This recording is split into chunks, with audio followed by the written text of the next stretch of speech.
Billionaire climate change activist Tom Steyer is calling for the president's impeachment. He writes, "The facts we already know, facts that are not in dispute, including the president's own televised statements, easily meet the standards for impeachment set by congressional Republicans in 1998, many of whom are still in office." I asked Tom Steyer why he's so convinced the bar has been met for impeachment, noting he's a former hedge fund manager and not a trained attorney. We went back and looked historically to the two times during my lifetime when presidents were either impeached or about to be impeached, which was President Nixon and President Clinton. In both times, the standard for impeachment was very clear. It was deliberate obstruction of justice.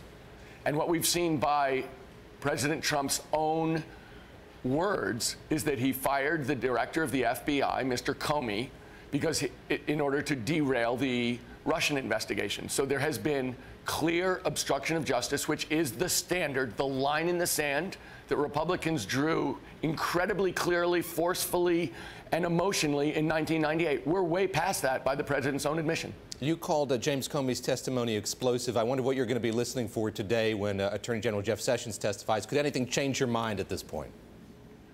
Well, I think what we're seeing in every one of these testimonies is a dysfunctional White House, one that is out of control, and we just see the tip of the iceberg, so that when Mr. Comey testified, we see just the tip of the iceberg. We don't see what's underneath. And really what we need to do is, we saw a hacking of the basic democratic process, the election of the President of the United States by a foreign power.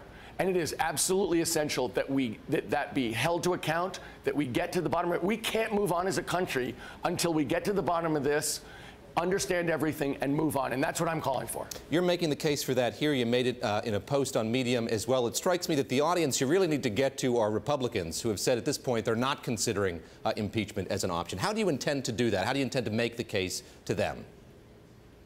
The greatest power in the United States of America is the will of the American people. If the American people insist on something, I think that it would be reckless and crazy for any party to stand in their way. And I know that the Republicans control both houses of Congress, and I know that this can't happen without their wanting it to happen. But the fact of the matter is, the American people are going to demand a full accounting of this. I think that none of us wants this to happen, but we're going to have to face facts and deal with it and put this behind us one way or the other.